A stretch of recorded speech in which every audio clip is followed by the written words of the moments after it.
Carroll 55, The Workshop.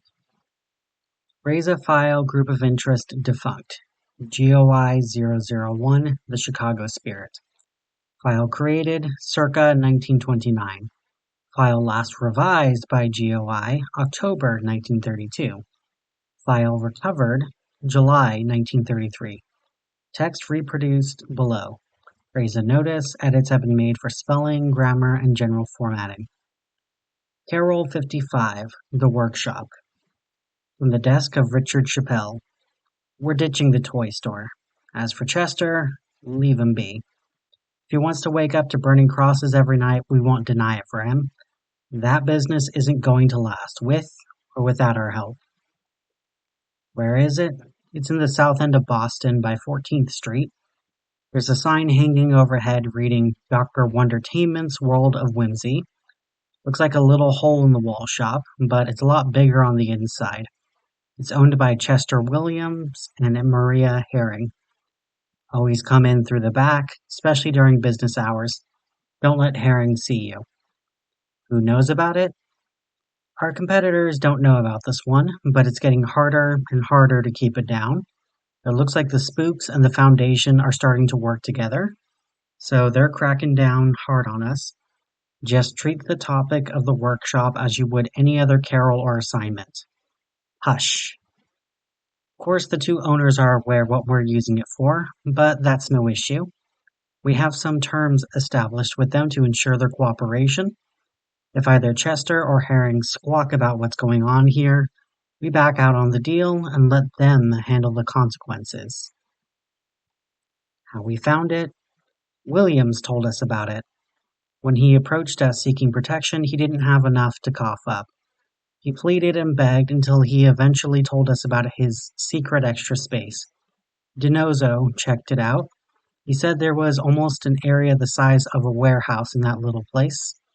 Williams says he doesn't know how it happened, but he's pretty sure Herring had something to do with it. He welcomed us to use it, so as long as we keep the clan from turning the place inside out. Chappelle checked it out next, said he would need to see for himself. He said it would be a great place to store all of our booze, but what caught his attention were the toys. Williams was no ordinary tinkerer. He and his partner had a knack for making some extraordinary toys. Chappelle struck a deal with him then and there.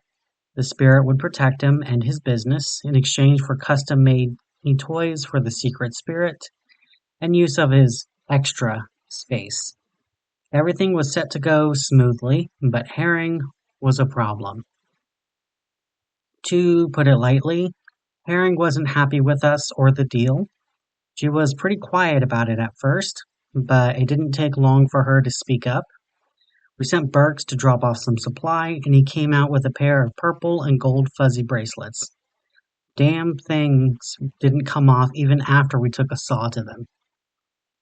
What we use it for now, it's where we're keeping the goods for our Boston customers. You can start a business in Chicago, but you'd be crazy to keep it there forever in its own little box. We got a few tips that the market was dying out here, that they were walking around dry, so the demand is through the roof. Of course, you can't buy out a place and fill it full of booze without someone snitching on your first week. That's why we got Chester's place. We set up the stock at the toy shop, we sniff out some desperate customers, and give them a toy with a surprise inside. Before you know it, the spirit is going to be a household name in Massachusetts. Preface: the following documents were recovered with the original document. Due to their associated subject matter, they've been included with this file. From the desk of Richard Chappell.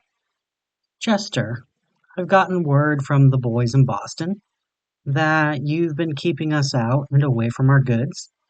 We've gone ahead and let ourselves in, as I'm sure you're already aware, but it was my understanding that we keep trouble off your doorstep in exchange for storage space. Are we not meeting the terms of our agreement? Are you unsatisfied with what we've done for you? Needless to say, I'm confused as to why you would up your security without consulting us first. I thought we were partners. If you think differently, I can certainly reconsider our deal. Mr. Chappelle, I assure you that is not the case at all. My business partner, Miss Herring, insisted on the additional locks on the count of some recent thefts. It slipped my mind to inform your men. Please forgive me for this inconvenience. I have not forgotten our deal, and I'm thankful for your service. I've left a key underneath the trash bin in the alley. Hopefully this clears up any misunderstanding we may have had. Kind regards, Chester W.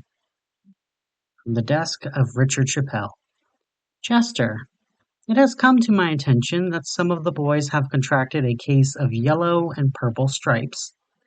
A lot of them are wailing it won't come off and it's all over their body. Would you happen to know anything about this? Mr. Chappell, my deepest apologies. As I've already informed your men, it was a mishap with a toy Miss Herring was working on. She's trying a new paint out, and it's a real devil to clean if it gets on you. It will go away on its own after some time. By the way, Miss Herring would appreciate it if your men would stop coming in through the front door. I don't like interfering, but it's scaring the customers, and we have kids in here a lot of the time. Kind regards, Chester W. From the desk of Richard Chappell. Chester, by the time you receive this letter, you may have noticed we've taken the liberty of helping ourselves to more toys than our agreed upon amount. This is to make up for the last few pranks Miss Herring has pulled. You may also notice a few more of those toys being stepped on and thrown into the street. We've been nothing but good to you, Chester. It is costing me valuable men, those of which I could be putting to work in more productive ways, to keep your store intact and upright. I'm the only reason you haven't been dragged out of the place by the collar of your shirt and beaten in front of God and Massachusetts. And I like you, Chester. Think about what happens when someone who doesn't like you makes it through that door. Mr. Chappell, I received your letter the other day. I write this having a better understanding of our working relationship. I'm sorry for the trouble I have caused both you and your men, and I am certainly thankful for what you have done for me. My workshop is everything to me. I'd be lost without it. I want to give the children a reason to laugh and smile, and I owe you so much for allowing me the opportunity to do it. I'll be speaking with Maria today about her actions. I don't want any more confusion between us. Kind regards, Chester W. Dearest Mr. Chappell, we are oh so incredibly grateful for what you've done for our business. It is truly, bluely appreciated. However, we have decided to move the business in a different direction. Criminals are no longer welcome here, cloaked or not. And we've made a special series of toys just for you this Christmas. Dr. Wondertainment's Whack Job Whomper. Please accept this as our way of saying, don't come back here ever again. Toodaloo, Dr. Wondertainment. P.S. Any more paint gets on you, try using vinegar.